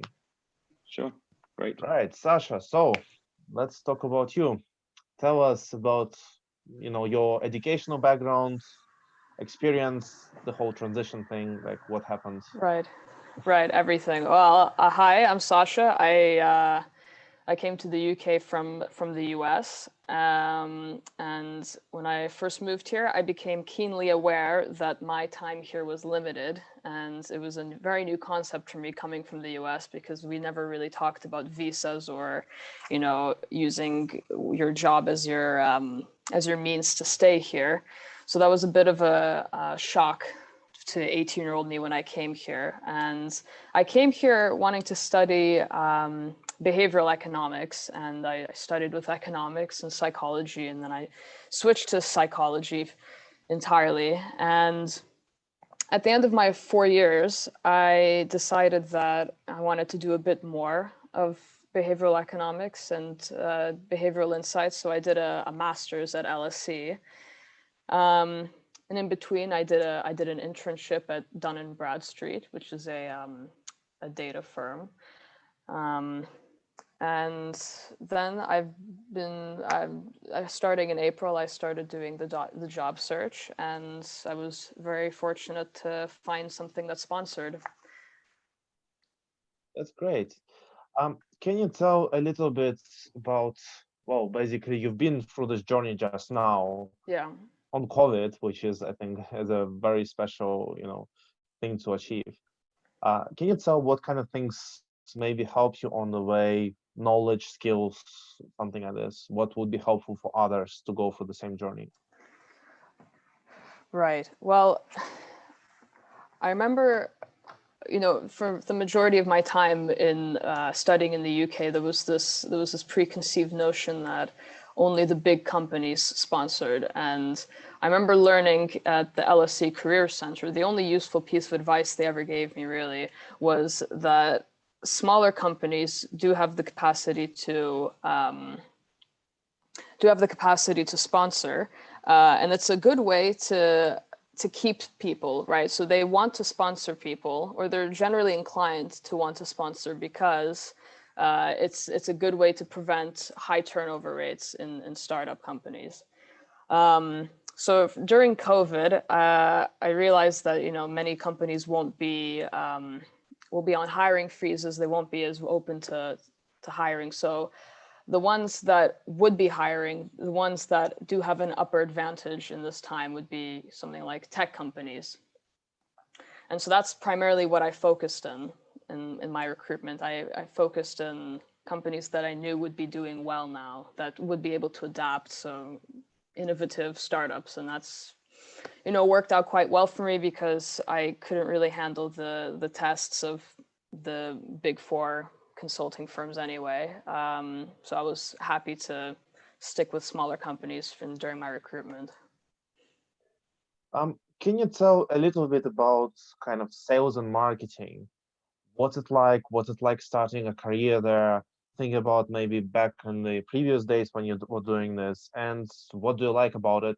Maybe what you don't like about it. Well, I'm only starting my job in a week. But you already had experience previously, yeah. didn't you?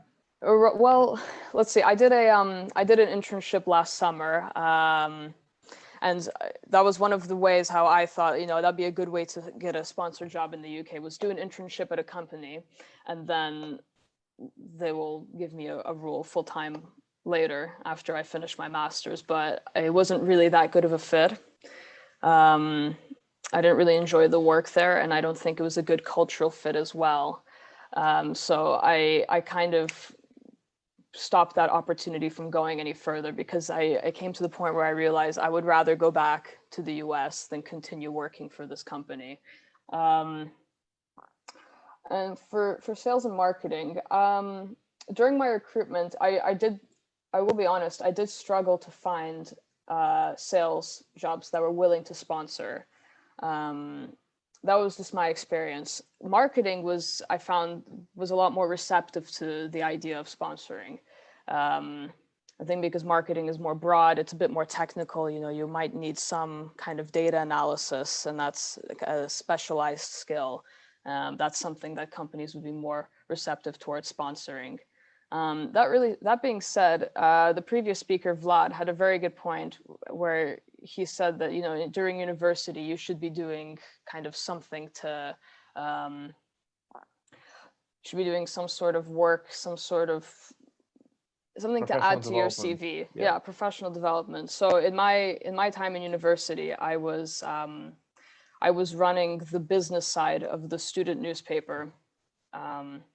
And because the student newspaper was an independent company, according to the company's house, it required kind of full-time business management. So I was running the financial side and the advertising side. So there was a lot of sales involved with that, where I would have to go to different businesses around St. Andrews and see if they'd be willing to buy advertisements in the paper. And that was an excellent thing to add to my CV, because going into an entry-level position, the biggest fear that the companies have is this person good? Can they do the job required? And starting in university at some sort of small society type position is a really good way to show that, yes, you are capable of having some sort of business sense. So that was definitely worth having. And I know in St. Andrews there were many different opportunities for students to show that they did have business sense. There was a student consultancy fair. There was even societies. You know, if you can organize events and you can organize fundraisers, that just shows that you have the teamwork skills necessary to transfer to a real industry position. So Sasha, we asked all our attendees today to tell about their biggest career challenge. And you told us the challenge was overcoming numerous narratives. Yes. That it is impossible to get a job on a visa. Yeah. Can you elaborate a bit on that? Why was it like that, and what changed maybe? Well, everyone's reaction, everyone in the career centers, who I have mostly a hate relationship with career centers at universities. I found them all very unhelpful, because the kind of attitude that they gave off towards me, to me, was, oh, you need a visa? Like, that's not really good. That's, we can't really help you. And those kinds of narratives, you internalize them. You think, I'm not wanted here. I don't have anything that I can offer to this country and its economy. Nobody is ever going to sponsor me. And to hear that as a young, impressionable person from the other side of the world, it hits hard. So there's a lot of internal struggles that you have to go through when you're applying to a role as an international student, and part of that is what you inflict on yourself when you give yourself that kind of pedestal, like I have nothing to offer to this country because I need.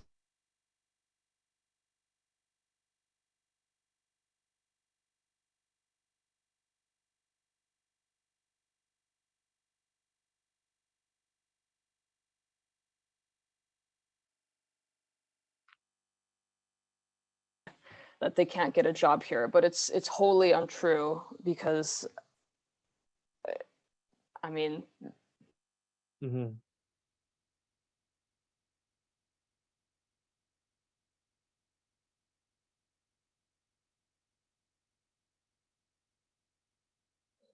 Sasha, are you here?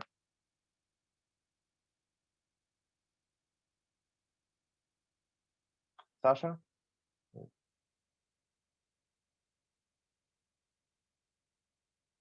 All right. Yeah, I think we've lost Sasha for a moment.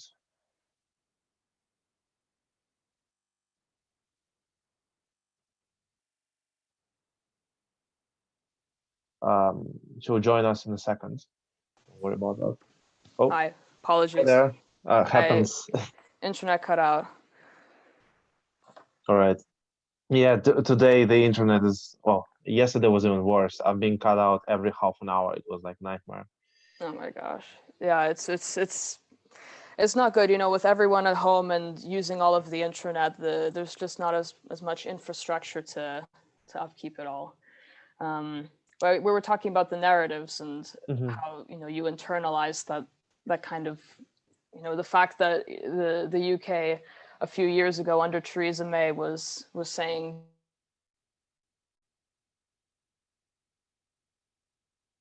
Yeah, it was a hostile immigration environment back then. And by that means that there was a strict quota, which they were trying to bring down the quota of internationals coming to the UK, the net migration target. With Brexit, it's being abandoned. But obviously, because of that, we still have some legacy issues in the immigration system, that we have still limited amount of time to find a job. We still have all this cost, cost issues happening, all this kind of administrative burden on the companies to hire you, and financial burden on yourself and the company to pay for the visa, to pay for the licenses. Yeah, that's actually true. With Sasha, we actually had lots of discussions on this topic, and it's quite surprising. I mean, once Sasha joined us back, quite surprising how all these narratives about the impossibility of getting a job, about the impossibility of getting a sponsored work visa, it really does affect all of us. It affects both job seekers, that basically you lose out motivation, and it affects the employers, in terms of employers think it's very complicated and hard to do that, right?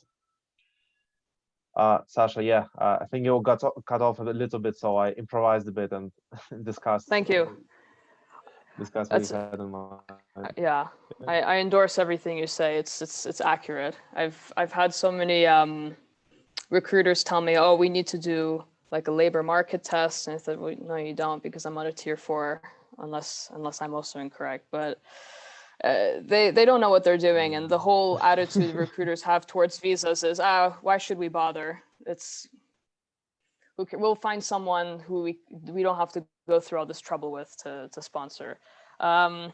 With my current company that I'm with now, the guy that hired me, it was an interesting story, because during the qualifying call, they asked me, will you need sponsorship in the future? And I thought, oh shit, here we go. This is the conversation that I've been dreading, when they tell me that no, they don't sponsor. And I said, yeah, I need to sponsor eventually. And they said, oh, okay, that's fine. And it's the difference between, a company knowing that sponsorship isn't really that big of a deal, because the only thing they legally have to pay for is a £200 certificate. Certificate of sponsorship, yeah. Yes. They don't even have to. They can, yeah. But yeah, it's only 200. Then there's the visa bit. But it was okay. Their attitude was just such a stark contrast to that I had been receiving for months previously, because so often I would receive a call from a really enthusiastic recruiter telling me, we loved your CV, we loved what you're doing, like it's incredible. Can you please confirm that you don't need sponsorship? And then the tone of the conversation just changed so quickly there. Yeah. But like Vlad said, it's a numbers game. Just eventually you will find someone who knows what they're talking about. And when I found out that this company was okay with sponsoring, and they were enthusiastic about it, that's when I started to really focus in on this opportunity. I thought, I have to give this opportunity my 110%, and I cannot be afraid of failing this. I have to give this everything I have, because this is important. That's very true. From my perspective, when you talk about numbers game, I call it luck, but you can make your own luck. The more opportunities you create, the more chances there are that something will work out. So definitely, yes, guys, you should apply, but also be smart about it. I mean, what also potentially helped you, or at least it helped some other people, is knowing how the visa works. Because when you know, people tell you bullshit, right? When they said about resident labor market test, and it was not the right way, right? And also, it's not every single situation, but if you really know how the work visa process works, you can convince the employer that it's not a big deal. You can't convince them upfront. You can't convince them once you have initial call. But if you get into the later stage of selection, like final interview and stuff, and they know that they like you, then you can tell them, look, if you like me, visa won't be an issue. It works, not every time, but it works. And with Sasha, I'm super happy it worked out actually without all this hassle. You have to be careful though. Yeah. You have to be careful with explaining the visa process to them, because I tried to, the one who said the labor market test, I said, oh no, I don't have to do that. And he took that really badly. He's like, oh, why are you telling me how this works? Yeah. So you have to be very tact about it. And if this kind of conversation is happening in the qualifying call, it's already a reason for them not to take you. So maybe, Fedor, you have some sort of idea of how to best navigate that, because when I tried to explain it to them, it didn't really quite work that well for me. Yeah, I mean, yeah, of course you have to be tactful. The way it works, as I said, if you have this conversation early on, and you have a conversation with like a recruiter who is not making the final decision, the easiest pathway is not to convince them of the simplicity of the actual process technicalities. The best way forward is say, no, I don't need that. It's going to be all right. Don't worry about this. And it may work, it may not work. It does work when you get to the actual final stages of the interview, when you talk to the decision maker, when you talk to someone who will be making the actual decision, not the initial call. With the initial call, they don't want to put in the effort to hear you out or to understand this thing. And when you have this kind of more advanced kind of selection stage, then you can let it all out. But again, be careful. You don't want to overwhelm the employer. You have to explain the cost. You have to explain the simplicity of it. Ideally, I would try to dodge this conversation and just say, look, your company is eligible. No worries. If you need, like, I'll just pay for everything. Don't worry about it. Give me a shot. The conversation really depends what kind of visa you have right now and how much time you have on this visa. If you have like half an hour left, half a year left on your visa, then you can just say, look, just let's try. Let's see if you like me. And then you talk to lawyers, you talk to Fedor, and they will explain you the process. But don't worry about it now. Just let me show you that I am worth it. And having this kind of attitude helps. Doesn't work all the time, but works quite often. That kind of attitude shows this kind of confidence that, yeah, I am worth it. There's some visa attached to it, but it's going to be worth it in the end. And that shapes people's decision making in the hiring process, because I mean, not every graduate exudes that kind of confidence. Yeah, and also don't expect, obviously, never expect the employer to know how work visa works. They don't. They may have some idea. If they think they know, most cases they know, they have wrong knowledge. They think you need to do resident labor market test, for example. They think that the minimum salary would be kind of £30,000, which is not the case for international students on Tier 4 visa. They will think that the fees are way too expensive. They will think the license costs, I don't know, tens of thousands of pounds, when the license costs like 500 something pounds. And they will just have all these preconceptions in their head. For us, it actually helps with getting into companies which don't have a license yet, who don't have visas yet, like a blank slate, and they didn't even deal with all the students applying to them, because most of the students apply to jobs only with companies which already have Tier 2 license. And then when they have a blank slate, it's easier. But obviously there will be higher costs involved, and someone has to pay for the license and the lawyers to assist with them. All right. I think we are ready to start the Q&A session. And I would ask all our attendees to submit questions. That would be the best time to do it right now. Vlad, Nikita, are you here? Okay, we'll just wait a bit for them to join back. But basically, yeah. We're here. We're just on mute. Okay, great. So if there are any questions on YouTube, that will be the quickest way for us to answer them. If not, we'll just start a bit of a discussion, discussing, what's kind of the career path. How would you shape your own career? How would you decide what to pursue? If you think back when you were a student, what would you think would be the best way to decide how to pursue a career? So maybe Sasha, do you have any thoughts on that? I would have started earlier. I kind of came into university with this euphoric attitude, and I thought, oh, nothing matters, but it does matter. I wished I started earlier, looking at internships, looking at industries. I mean, I was lucky in the sense that I found this gig of running the newspaper, but that was my lifeboat. I wish I started earlier and built a more solid boat. But definitely starting early and applying to things, getting your name out there, starting interview prep as soon as possible. Just that you can always do a little bit every day or every month, even if you're a really young student, just to build your rep.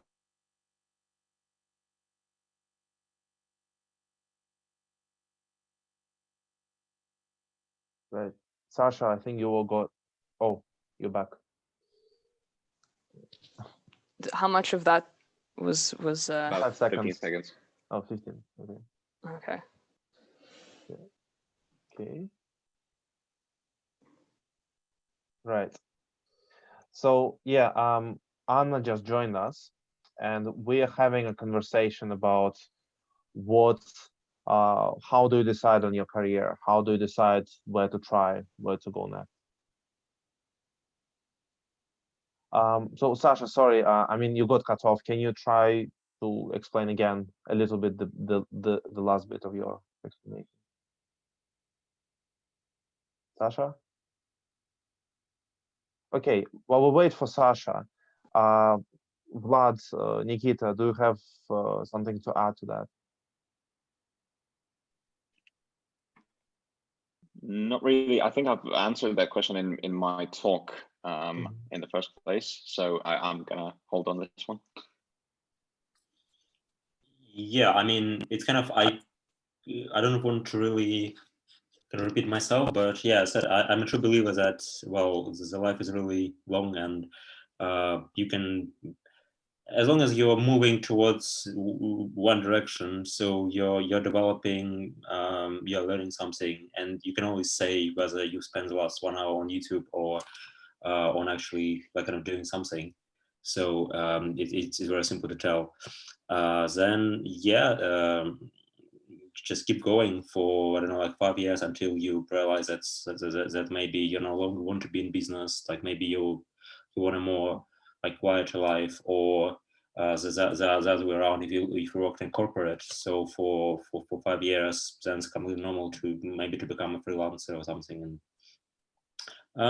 yeah, just kind of, it's sounds vague, but try to maybe just listen to yourself more, and or even better, to discuss it with very close friends and people you trust, and maybe during the conversation you'll figure out, well, something.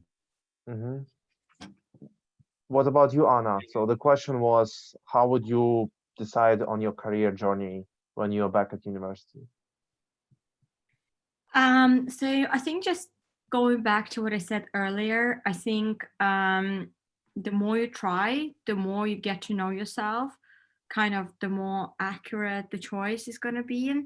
So sometimes what you think, you like, actually, when you actually start doing it, you end up hating. And I've seen it so many times, like, with myself and with some of my friends as well, that someone else's experience is not what it's going to be for you. So just kind of listen to your gut feeling. Don't follow someone else's advice. Try to experience everything for yourself, and that's going to make a huge difference. Just kind of find your passion, and even looking at you further, try different things, and then you came to something that you really enjoy doing. So I think that's a great example. Yes, thank you, Anna. I think I'll build on that a little bit, and I'll just say, when you try things, this is when you understand if you like it or not. It could be sales, could be data, Do you like working with Excel? Do you like dealing with people? Do you hate dealing with people? Do you like kind of big complex projects? Do you like quick wins? What do you actually enjoy? What energizes you? And this is really important. Obviously, think long term as well about the skills you want to develop and where you think you want to end up. I mean, we all had initial ideas where we want to end up. We all ended up somewhere a little bit different than we all thought we were. Yeah, I think we have a few questions. Actually, we have 3 questions from Chandi.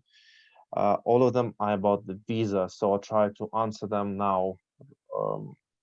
So first question, what's the total cost for the employer to sponsor? If we talk about tier 2, and we'll talk about the sponsor who doesn't have tier 2 license costs for small sized employer between 500, 600 pounds. And then on top of that, you will need to get lawyers involved. I do not recommend getting tier 2 license without lawyers, it's just a pitfall. And lawyers would cost anywhere between £1,500 and £10,000. So you have to look around for reliable lawyers to help with that. If we talk about the tier 2 visa, the tier 2 visa costs, I mean, you can look it up online, but it's pretty much 600, 700 pounds, depending if you apply within country or outside of the country, plus immigration house surcharge, which is right now 400 pounds per year, which will be increasing later in October to 600, I think 28 per year. So yeah, if you have time, apply right now.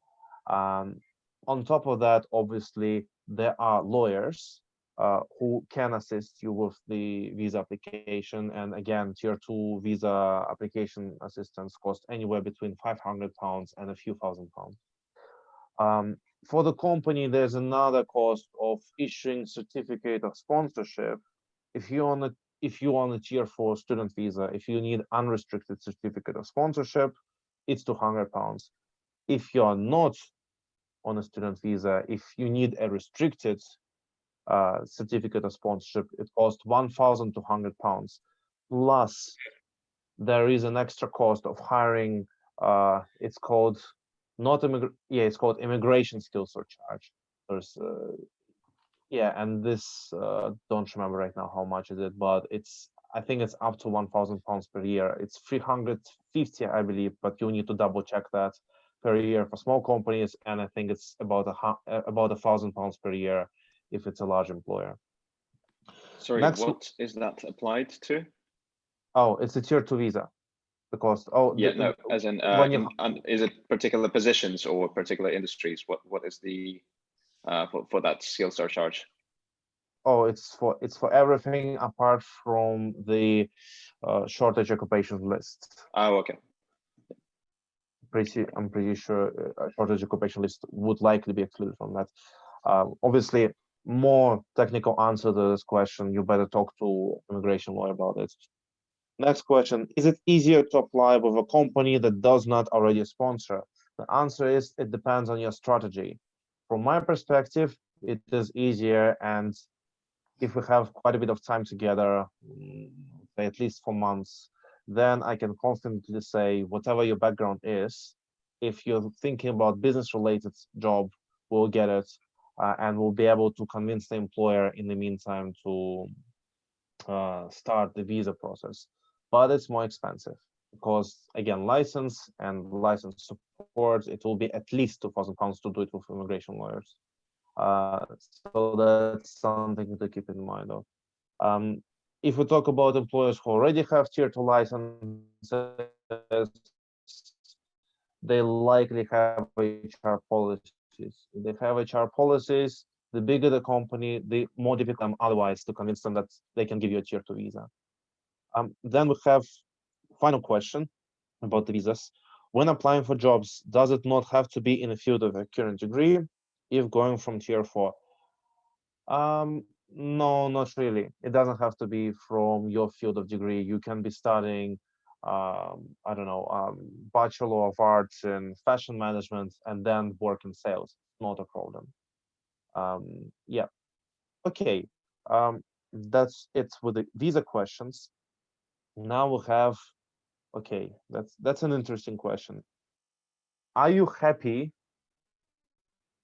with where you are today? Answer this first. I guess I can go with that one. Yeah, very happy and looking forward to the next steps in the advancement of the situation. Even with COVID being around, it's just to be honest, it's always about just going forward and seeing what the next thing is in your way. You think around it.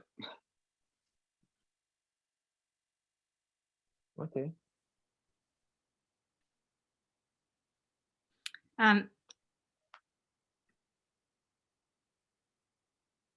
Yeah, Anna, do you want to add something to this? Was it worth the effort you've put in? I would say yes, definitely. I am super happy. And what I also realized is that, if you study in the UK for such a long time, let's say 4 or 5 years, some people study for 6, like you really build your life here. All your friends are here, your life is here. So I think it's definitely worth putting as much effort as possible to make everything literally like every effort possible to make sure you can stay if you want to. So yeah, definitely worth it, and I'm very happy. Same for like all my friends who decided to stay here and who managed to stay here. Very positive experience. I would like to add to that.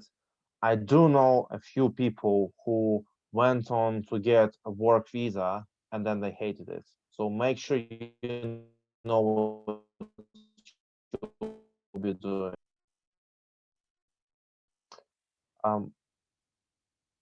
Nikita, do you want to pick up the pace? Oh, sorry. I think I got cut off. Yeah, I think I've kind of mentioned this in my speech that I definitely did not want to change anything over the last 2 or 3 years. So the way things were after university. So I would kind of looking back at what happened, I would definitely be regretting if I wouldn't get a startup visa. I mean the graduate entrepreneurship visa, and I would definitely regret now if I wouldn't kind of tried and failed. I mean I think that's completely fine to do. Yeah, and I mean that's why, yeah, I'm keep referring back to the fact that you need to probably kind of listen to yourself slightly more, and it's okay to try and fail. That's probably the most cliche thing you hear on the internet anyways, but I think it's for a reason. Okay. Sasha, what do you think? Was it worth it, all this effort? It was definitely worth it. It was a massive emotional relief to finally get a sponsored job. And it was good to have a goal. The goal was finding starting a good career in the UK. And then even though there was this massive burden that I had with the lack of an EU passport, it was still something that in the end I accomplished. And I'm very excited to start my role next week. It's a fantastic company, and it's just nice to feel that I have some sort of sense of control over where I can work now. Okay, guys, thank you so much. If you have something else to add, I mean, I already asked all of you about what would you kind of give advice to your younger selves. If we just consolidate it, maybe repeat yourself a little bit. What would be like one top thing to think about if for someone who wants to stay in the UK and grow there professionally? Vlad? Yeah, sorry, I just got cut off. What was the question? Okay. If there's just one thing you would say to a person who wants to stay in the UK to grow professionally, who is a student, what would be like one thing, one small recommendation, the most powerful one? Just don't wait to be taught. Don't wait to be told what to do. Go out there, just build yourself as a person, as a human, and in terms of your career as well. Just yeah, make that path for yourself. Don't think that you're just a junior person because you've just graduated or not even yet graduated.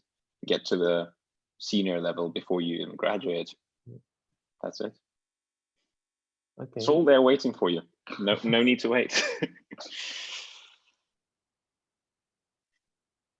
Yeah. Nikita?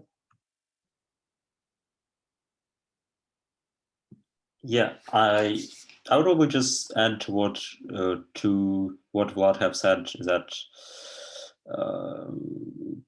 like really don't follow any kind of cliche stereotype that's like, okay, I need to now go study, I don't know, then like work for, I don't know, like 10 years, I don't know, like get a house, like get a family, like whatever, then do something, like move to other country. So like life is different. Just like go and read any so I mean any biographies of kind of famous people. I mean that's what I've been doing when I was 18-ish. So I've just checked that McDonald's was kind of established in, I think the guy was around in his 60s. Some other companies were built, but completely different era, and it's all super individual for everyone. And so just like just go and like do it, and like try to kind of procrastinate as little as possible by finding something what excites you so much that you don't procrastinate. Okay. At Okay. all, ideally. So it's a natural process. Okay, that's great. So don't procrastinate and don't be afraid to that your life will unveil new opportunities later. Is it kind of the essence? Okay. Sasha, what's your take? I think my take is if you already have some sort of passion or something that you're very into and you love to talk about, make evidence of it. And what I mean by that is anyone can say that they're passionate about technology, entrepreneurship, or in my case, behavioral insights. Anyone can say that, but if you have evidence of it, you started a project, you started some sort of initiative, a blog, anything like that, any sort of evidence, it makes your case far better in the interview stage and when you're convincing your employer that you're a worthy employee in their business. Okay, and Anna? Sure. Yeah. Excellent advice, guys. Fully agree with what you said. And just to kind of add a bit from myself, never afraid to ask. You know, if you never ask, you're never gonna know if it's a yes or no. Like I thought, you know, the world is so scary out there. You know, people are not gonna care about you. Like they have their own stuff to do. But from experience, you know, the best things, like career-wise for me, were for asking people, like the new projects, new opportunities, like new advice. So like reach out to people. Like some are not going to reply, some are not going to be nice, but the majority are always willing to help, and they're going to say yes, and they, you know, they can give you very valuable advice. So don't be afraid, and yeah, just talk to people, build your network. Thank you. All right, I think that concludes the Q&A session. I would like to say big thank you to all our participants, also to Olga, who's been there but couldn't join us for the Q&A, and obviously Nikita, Vlad, Anna, Sasha. Thanks a lot. I think what you just said is really invaluable. Just showing your perspective, showing your journey is what would likely help some of our viewers stay and grow professionally in this amazing country, even in COVID, even when we're all locked in our houses now. Anyway, guys, thanks a lot. I guess we will wrap up the session now with a bit of like a bit from our end, from Global Professionals. Right, let's see what's next. What's the slides prepared by my team? Okay, so first thing, housekeeping. Okay, so most of the attendees, they uploaded their LinkedIns. What we'll do, we'll message all our attendees the LinkedIn contacts of all other attendees. So that's your first step to building your professional network. It's you have to start somewhere, and that could be a way to start. Then yes, if you liked this conference today or yesterday, please tell others. Goldman Professionals, we are a for-profit organization, but really it's kind of, we do lots of things for free, or kind of, the conference was relatively affordable. So we're trying to get as many people like you, as many people like us, like we were back then, to stay here. We want to grow the international community in the UK, and we want you to be part of it. So please spread the word. Obviously, if you have any questions, you can email us, team@globalprofessionals.co.uk. I think you can find us easily. Kind of the final word from me is thank you, attendees, for being proactive of asking the questions. Obviously, if you need any help or advice, you can reach out to us, and then we'll figure something out. With COVID, it's very complicated, but we still have success cases. We still help people, and it's working. It just takes more effort, more time, and more stress, but it's working. I guess that concludes everything. Thanks again to everyone. Thank you, the speakers. Thank you, the attendees. That's the end of today.